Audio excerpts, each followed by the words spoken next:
में बात करेंगे 522 के क्वेश्चन की। Describe the role and responsibility of teacher administrator in creating conducive learning environment. Conducive learning होता सुविधाजनक तरीके का पढ़ने का एनवायरनमेंट बच्चे को कैसे टीचर और एडमिनिस्ट्रेटर कैसे दे सकते हैं, क्या रिस्पॉन्सिबिलिटी और रोल टीचर और उसका क्या होता है। Education is not a physical things that can be delivered through the post और थ्रू ए टीचर। एजुकेशन जो कोई भौतिक चीज नहीं है जो कि दी जा सके किसी डाक के माध्यम से, किसी टीचर के माध्यम से। Fertile and robust education is always created routing the physical and culture soil of the child. Fertile सही तरीके की उपजाऊ जिसको हम कहते हैं, रोबस्ट होता है हष्ट पुष्ट। सही तरीके की एजुकेशन जो है बनाई जा सकती है रूटीन फिजिकल और कल्चर सोयल जो बच्चे का शारीरिक और सांस्कृतिक बैकग्राउंड होती है उसके आधार पर दी जा सकती है। The role and dignity of teacher administrator and the school in regard must be standard. तो इसके अंदर जो शान होती है टीचर्स का, एडमिनिस्ट्रेटर का या स्कूल का जो रोल होता है उसमें मजबूती आनी चाहिए थोड़ी। The school and the classroom are spaces where the talent are nurtures and creativity defined. School के अंदर जो ऐसी जगह होती है जहां पे टैलेंट्स को बढ़ाया जाता है, रचनात्मक चीजें बच्चों के अंदर सही तरीके से क्रिएटिव चीजें आती है। Here the learner are prepared to meet the growing demand of the challenge of life। यहाँ पे लर्नर बच्चों को तैयार किया जाता है ताकि आने वाली जो डिमांड उनके सामने आएगी, कहां वो जाएंगे, चैलेंज क्या आएंगे, उसके लिए तैयार करते हैं बच्चे को। The most powerful levers of reform in education system is the teacher administrator। सबसे पहले सुधार करने वाले जो ही होते हैं टीचर और एडमिनिस्ट्रेटर, प्रशासनिक जो भी होते हैं। Therefore their role, उनका रोल, रिस्पॉन्सिबिलिटी, उनके दायित्व and functions must be clearly, और उनको बताना चाहिए क्या क्या उनको दिया गया है, which could lead learner to the maximum success in their experiment with life। ताकि जो लर्नर हैं, जो बच्चे हैं, उनको एक्सपेरिमेंट करके जिंदगी के मैक्सिमम सफलता मिल सके। इट इज कॉमनली एक्नोलेज, ये बात मानी जाती है that the physical and socio culture environment affect student learning. Student learning के ऊपर उसका शारीरिक और सामाजिक सांस्कृतिक जो एनवायरमेंट है वो काफी प्रभाव डालता है। It is in the hand of an effective teacher to turn environment disadvantage into advantage. मतलब ये टीचर के ऊपर डिपेंड करता है कि उसको डिसएडवांटेज को भी एडवांटेज, मतलब किसी हानि हो रही है बच्चों को, उसको लाभ की स्थिति में वही ला सकता है। वाइस वर्सा, मतलब विपरीत चीज कोई भी हो ठीक कर सकता है। और ये भी adverse the physical social and culture environment में भी कितना भी, चाहे वो फिजिकल सोशल कल्चर एनवायरनमेंट कितना भी एडवर्स विपरीत हो में भी teacher can make a substantial difference in creating the conducive learning environment. बनाने के लिए टीचर जो है भूमिका अदा कर सकते हैं इन द क्लासरूम में फॉर ऑल चिल्ड्रन, सभी बच्चों के लिए। Every school and classroom environment consist of two aspects. हर प्रकार के एनवायरनमेंट में स्कूल के क्लासरूम के एनवायरनमेंट के अंदर दो पहलू होते हैं, फिजिकल और सोशो कल्चर। तो enhance the learning of the student की लर्निंग को इनहांस बढ़ाने के लिए, इंप्रूव द क्वालिटी को इंक्रीज करने के लिए एजुकेशन की, produce vibrant minds of high level proficiency, ऊंचे दर्जे की कार्यकुशलता, बच्चों के अंदर निपुणता लाने के लिए। What we need today are dedicated motivated teacher. आज हमारे को समर्पित और प्रेरणा देने वाले टीचर की जरूरत है। Who can change the course of traditional classroom, जो परंपरागत तरीके के हमारे क्लासरूम आ रहे हैं ताकि उनके मार्ग को वो बदल सकें, और certain aspect of physical environment के कुछ पहलुओं के ऊपर ऑफ क्लासरूम के। And here comes the role of administrator और टीचर्स के रोल क्या है, वो दोनों बातें करेंगे इसमें। टीचर्स का लाइन छोड़ के दी। While teachers can not exercise any control और सर्टेन एस्पेक्ट, टीचर्स जो है ऑफ द फिजिकल एनवायरनमेंट के कुछ पहलू ऐसे होते हैं जिसके ऊपर टीचर कंट्रोल नहीं कर सकता क्लासरूम के। And here comes the role, वहां फिर एडमिनिस्ट्रेटर का रोल आ जाता है। कुछ पहलू ऐसे होते हैं जो टीचर के कंट्रोल में नहीं होते, फिर वो एडमिनिस्ट्रेटर जो होते हैं, प्रशासन जो करने वाले होते हैं, उनको देखना होता है। टीचर्स का क्या रोल है, ensuring accessibility of teaching learning material and other resources. TLM जो है टीचर के द्वारा एक्सेसिबिलिटी होता है पहुंचाना, बच्चों तक देना, ये इसका काम है। मिनिमाइजिंग बाइसिस और जीरो, मतलब किसी के साथ पक्षपात ना करे। 22 मैंने पक्षपात करना होता है। इंश्योरिंग इंक्लूसिव सेटिंग, मतलब सुविधाजनक तरीके की सेटिंग जो एनवायरनमेंट दे। एक्सपेरिमेंटिंग विद इंस्ट्रक्शन टेक्निक दे, निर्देश देने की सही टेक्निक होनी चाहिए एक्सपेरिमेंट करके। For example different instructions method like cooperative learning, peer tutoring, mastery learning. मतलब कोऑपरेटिव लर्निंग होता है मिलकर सभी बच्चे सहयोग के साथ, टीचर के साथ। पीयर ट्यूटरिंग मतलब बच्चे आपस में पढ़ाएं। मास्टरी लर्निंग मतलब निपुणता करें सीखने में, etcetera can be included as per the learning requirement of the student की लर्निंग एनवायरनमेंट पूरी टीचर करेगा ये। Making classroom into an attractive learning environment, classroom को जो एक आकर्षक सा लर्निंग एनवायरनमेंट दिया जाए ताकि बच्चों का इंटरेस्ट क्रिएट हो वहां पे। Knowledge of social and linguistic, मतलब एक जो समाज के तरीके से भाषा बोलनी है वो यूज करनी चाहिए। लिंग्विस्टिक होता है भाषाएं जो यूज की जाती है। इंश्योरिंग स्पोर्टिव एम्बियंस, मतलब एक इस प्रकार का समर्थन दे जो सबको, उनको सहारा मिले बच्चों को। शोइंग एक्सेप्टेंस एंड टॉलरेंस, मतलब सभी प्रकार की सहनशीलता, सभी प्रकार की चीजों को स्वीकार करने वाला हो। Ensuring equality of opportunity with in teaching, के अंदर सबको समान अवसर उपलब्ध कराए। बिल्डिंग सोशल रिलेशनशिप, सामाजिक संबंधों को बना के सीखे, मतलब सामाजिक संबंध बनाए आपस में, पेरेंट्स के साथ भी, बच्चों के साथ भी।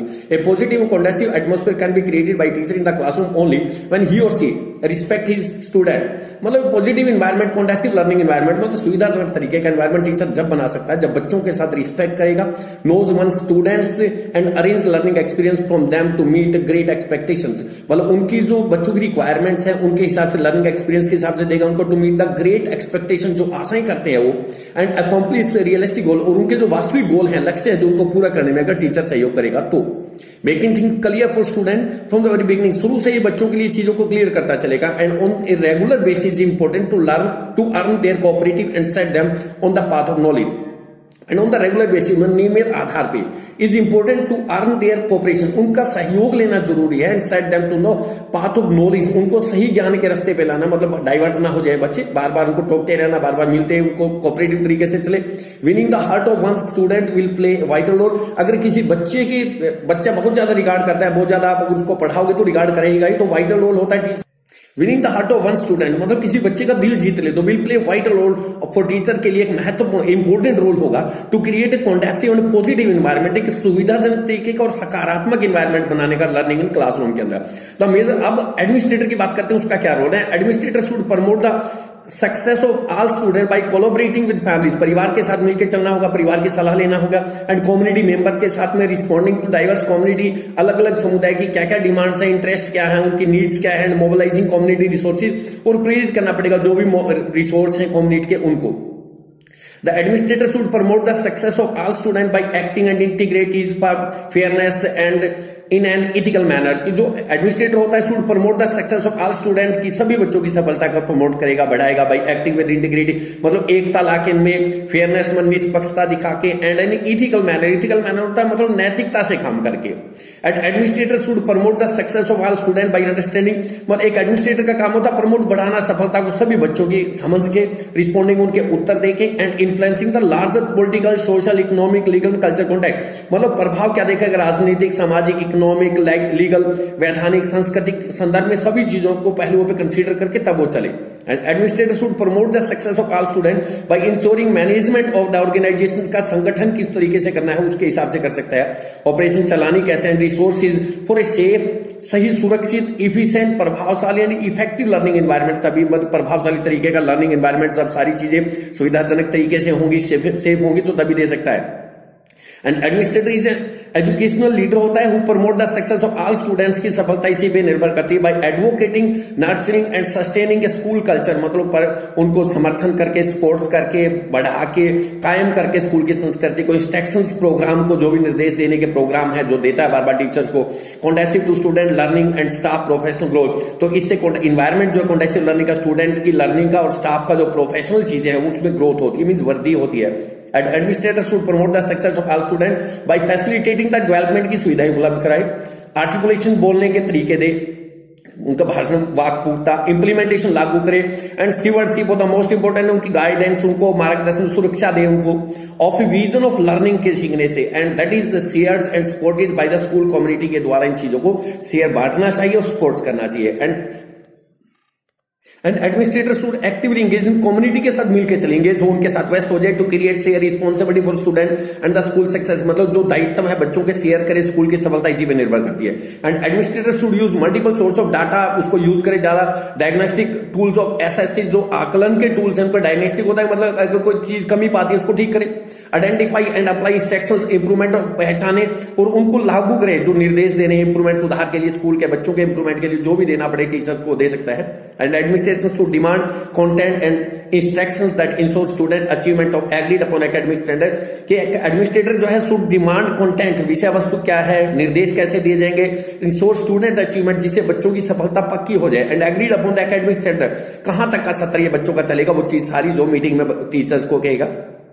And administrator should set high expectation, administrator जो है बहुत ज्यादा आशाएं करता है, and standard for the academic और सोशल डेवलपमेंट, के लिए सामाजिक और शैक्षणिक जो विकास होता है उसके लिए, of all student and the performance of the adult, मतलब सभी बच्चों के लिए, और परफॉर्मेंस बड़ों की उसके ऊपर परफॉर्मेंस क्या होती है, मतलब कैसे वो अपने रिजल्ट्स दिखाते हैं। The teacher and administration major responsibility to create, तो इस प्रकार टीचर का, एडमिनिस्ट्रेटर का रोल्स और रिस्पॉन्सिबिलिटी जो है क्रिएट कॉन्डेसिव लर्निंग एनवायरमेंट में बहुत ज्यादा, in order to facilitate equality, quality, गुणवत्ता लाने बढ़ाने के लिए, टीचिंग लर्निंग प्रोसेस के अंदर, promote inclusiveness in the classroom के अंदर, मतलब सुविधाजनक तरीके की सारी चीज उपलब्ध कराने के लिए एडमिनिस्ट्रेटर और टीचर्स का अहम रोल होता है। नेक्स्ट क्वेश्चन की बात करेंगे, इसमें 2 क्वेश्चन डाले जाएंगे बड़े, जो 10 मार्क्स में है, 5 में कहीं भी आ सकते हैं। What are the common socio emotional problem childhood and what are their causes? बच्चों के अंदर सोशो इमोशनल प्रॉब्लम कौन सी होती हैं, उनके कारण क्या होते हैं, ये चर्चा करेंगे इसके अंदर। इस सेक्शन दी गई ये कॉमन है, हर बार चर्चा करते हैं हम, देख लेते हैं सोशल इमोशनल प्रॉब्लम्स कौन कौन सी होती हैं। सबसे पहले anger, the most common cause of anger the young children are conflict और प्लेथिंग। सबसे पहले झगड़ा बच्चे करते हैं, खेलने की चीजों के ऊपर झगड़ा होता है उनका। The thwarting the wishes and vigorous attack from another child, या दूसरे बच्चों के ऊपर कोई उनकी इच्छाओं के ऊपर कोई अटैक किया जा रहा है दूसरे बच्चों के द्वारा। तो चिल्ड्रन एक्सपेक्ट्स एंगर तो टेम्पर टेंट्रम्स, मतलब गुस्से पे हाथ पैर मारना स्टार्ट कर देते हैं बच्चे अपने क्रोध व्यक्त करने के लिए। कैरेक्टराइज्ड बाय क्राइम, चिल्लाते हैं, स्क्रीमिंग भी चलाना, स्टैंपिंग, मारते हैं, किकिंग ठोकरे मारते हैं, जंपिंग अप एंड डाउन और स्ट्राइकिंग, कभी ऊपर नीचे कूदते रहते हैं। एंगर अपना व्यक्त करने का बच्चों का यही तरीका होता है। फियर, कंडीशनिंग, इमिटेशंस मतलब शर्तों पे नकल करना, मेमोराइज ऑफ अनप्लीजेंट एक्सपीरियंस, दुख भरे अनुभवों को याद करना, play important role in the arousing fears, मतलब महत्वपूर्ण भूमिका अदा करते हैं, कोई ऐसे डर पैदा करना, as do stories, pictures, radio and television program देख के जिस प्रकार बच्चों में कोई इमोशनल चीज आ जाए, and movies with fighting element, जिसमें डरावने तत्व देखे जाए तो बच्चे उसमें डर पैदा हो जाता है बच्चों को। At first a child response to fear is panic, पहले तो बच्चे का एक रिस्पॉन्स जो होता है डर का होता है। Later responses became more specific and includes running away and hiding, दूसरे बच्चे जो ना फिर विशेष तरीके से शामिल हो जाता है, मतलब भाग जाते हैं देखते हुए,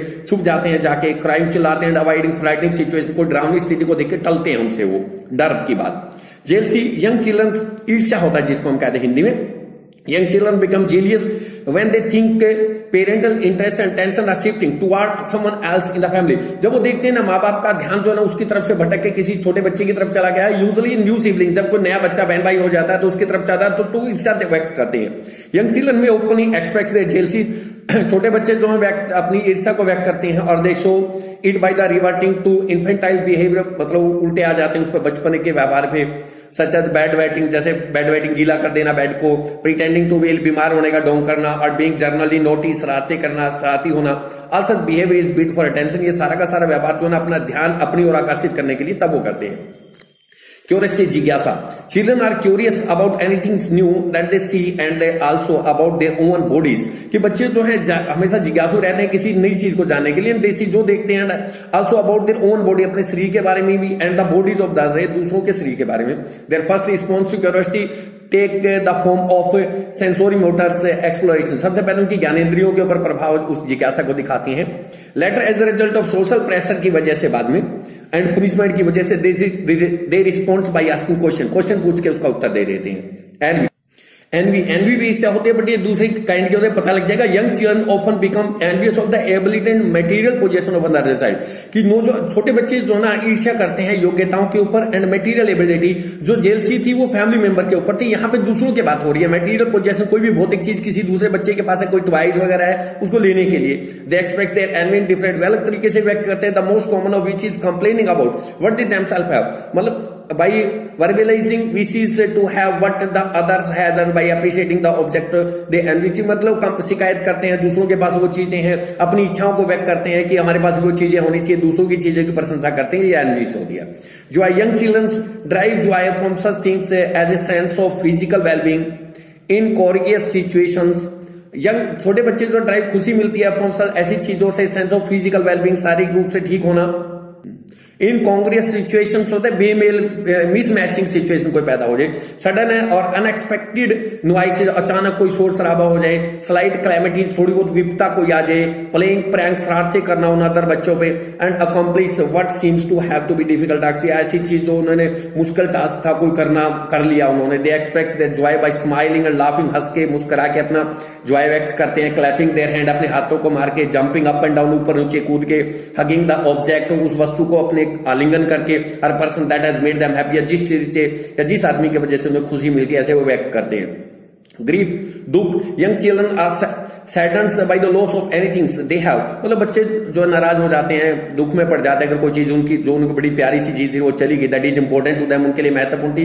weather it is a person or pet, चाहे वो आदमी की बात हो, किसी पालतू जानवर की हो, एन इनएनिमेट ऑब्जेक्ट को निर्जीव सजीव चीज कोई भी हो, such as toy, typically they express their grief by crying, विशेष तौर से अपना दुख व्यक्त करते हैं चिल्ला के, by losing interest in their normal activity, जो आम काम करते हैं, गतिविधियां करते हैं, उसमें इंटरेस्ट चला जाता है, इंक्लूडिंग ईटिंग, खाना भी बंद कर देते हैं, इस तरीके से वो अपना दुख व्यक्त करते हैं। अफेक्शन सुने, young children learn to love the things, छोटे बच्चे जो सीखते हैं प्यार करना उन चीजों से, पीपल, पेट्स, लोगों से, पेट जानवरों से, ऑब्जेक्ट वस्तुओं से, दैट गिव देम प्लेजर, जिनसे उन्हें खुशी मिलती है। दे एक्सपेक्ट देयर अफेक्शन, अपना स्नेह व्यक्त करते हैं वर्बली, मौखिक रूप से, एज दे ग्रो ओल्डर, जैसे बड़े होते जाते हैं, but while they are still young, जब छोटे होते हैं, they expect it physically by hugging, शारीरिक तरीके से उसको गले लगा के, पैटिंग थपथपा के, and kissing the object of their affection, या स्नेह से उसको चूम के वस्तु का अपना स्नेह दिखाते हैं। अजय टीचर्स हम बच्चों के अंदर सोशल इमोशनल प्रॉब्लम से कैसे ढूंढ सकते हैं? Is the child frightening all the time, क्या बच्चा हर समय डरा रहता है? Is the child rude to his her teachers और other children in the class, क्या अभद्र व्यवहार दिखाता है टीचर के प्रति या बच्चों के प्रति? इज द चाइल्ड टू शाई, क्या शर्माता है बच्चा? Does the child become very nervous too often, क्या ज्यादा तनाव में हो जाता है? Does the child act too young for his age, क्या मतलब अपनी उम्र के अकॉर्डिंग जो ज्यादा बच्चों की तरह व्यवहार करता है? Does the child look depressed, sad, lost most of the time, क्या बच्चा जो हमेशा निराशा में दिखाई देता है, कोई चीज जैसे खो गई हो? Is the child too stubborn, होता है जिद्दी, क्या बच्चा ज्यादा जिद्दी है? Does the child indulge in dangerous behaviour, क्या खतरनाक चीजों पे उतर आ जाता है, लाइक बैंगिंग सीज और हेड ऑन द डेस्क, जैसे मेज के ऊपर अपने डेस्क के ऊपर अपने सिर को मारना स्टार्ट कर दे, हिटिंग और पुशिंग अदर, दूसरे बच्चों को धक्का देना, प्रॉब्लम चाइल्ड की समस्याएं होती हैं। Does the child get angry too often, क्या बच्चा जो हमेशा गुस्से हो जाता है? Is the child too undisciplined, क्या बच्चा जो अनडिसिप्लिन अनुशासन में रहता है कि नहीं रहता? ये चीजें होती है आइडेंटिफाई करने की, उसकी सोशल इमोशनल प्रॉब्लम कैसे हम पहचान सकते हैं? कारण क्या होते हैं इसके सोशल इमोशनल प्रॉब्लम के? मेजर कारण क्या होते हैं? Damage to any part of the brain में काज सोशल प्रॉब्लम, कई बार जो बच्चे का दिमाग जो एक्सटीगर्स हो जाता है उससे भी हो सकती है कुछ part. Repeating fail in the class में बार बार फेल होता है, उस बच्चे के अंदर भी सोशल इमोशनल प्रॉब्लम्स आती हैं। Constant scolding by the teacher, बार बार डांट फटकार लगाता है तो भी बच्चा नर्वस हो जाता है। रेडिकुल्स बाय अदर चिल्ड्रन, दूसरे बच्चे उपहास उसका निंदा करना शुरू कर दे। रिजेक्शन बाय पेरेंट्स, माँ बाप ध्यान ना दे रहे हो। Rejection by parents, poor self concept, मतलब उसके अपना विचार जो है कॉन्सेप्ट क्लियर नहीं हो रहे हो, उसके आईक्यू कम हो। Lack of self confidence in our ability, अपनी एबिलिटी के अंदर उसको कॉन्फिडेंस ना हो, विश्वास कम हो। लैक ऑफ फ्रेंड, दोस्त नहीं बनते हैं उसके। Comparison of his performance with other children in class में ऑफर at home by teachers and parents, उसका कंपैरिजन जो है इंटेलिजेंट बच्चों से करना शुरू कर दे, टीचर्स भी और माँ बाप भी घर के ऊपर भी, इससे भी बच्चा जो है प्रॉब्लम क्रिएट करता है। Constant fear of being unsuccessful, लगातार दिमाग पे ये मंडराता रहे फेल हो जाऊंगा। The child feels that she can not succeed in anything, भाई महसूस करना शुरू कर दे मैं किसी काम में कामयाब नहीं हो सकता। ब्रोकन होम, घर टूटना में punishment bye teachers and parents, उसको पीट दे बच्चे या माँ बाप। ब्रोकन होम, ज्वाइंट फैमिली जो टूट रही है उनको ब्रोकन होम कहेंगे। न्यूक्लियर फैमिली आ रही है, टेंशन है, घर पे जो माँ बाप में कई बार झगड़ा हो जाता है, टेंशन हो जाती है बच्चों को, वो भी होता है। अनहैप्पी फैमिली, परेशान रहना परिवार में। कॉन्स्टेंट फाइटिंग अमंग पेरेंट्स, माँ बाप में लगातार लड़ाई रहना। लॉस ऑफ और सेपरेशन फ्रॉम ए पेरेंट्स, माँ बाप से अलग, जैसे हॉस्टल वगैरह में रह जाना, कई बार वो भी बच्चे तनाव में होते हैं। अब्यूज एट होम, घर पे या समाज स्कूल में शोषण होना बच्चे का। नेग्लेक्ट बाय टीचर्स का, उसकी तरफ ध्यान, नेग्लेक्ट बाय टीचर ध्यान नहीं दे रहा पर्टिकुलर उसकी तरफ। अटेंशन प्रॉब्लम, ध्यान उसकी मतलब ध्यान क्रिएट करने की समस्या है। पेनफुल इलनेस, या कोई बीमारी ज्यादा आई हो बच्चे को। Use of drugs, tobacco, alcohol from very early age, शुरू से ही ड्रग्स का एडिक्ट हो जाए, आदि हो जाए तो बीड़ी सिगरेट पीने का। Side effect from use of strong medicine, को दवाई ज्यादा यूज कर ली, डॉक्टर ने गलत दवाई दे दी, उसका साइड इफेक्ट की वजह से भी प्रॉब्लम क्रिएट हो जाती माइंड में। पेरेंटल डिप्रेशन और स्ट्रेस, माँ बाप का तनाव में रहना, उसकी वजह से भी बच्चा तनाव में जा सकता है। इस प्रकार की सोशल प्रॉब्लम जो है बच्चों के अंदर क्रिएट हो सकती है।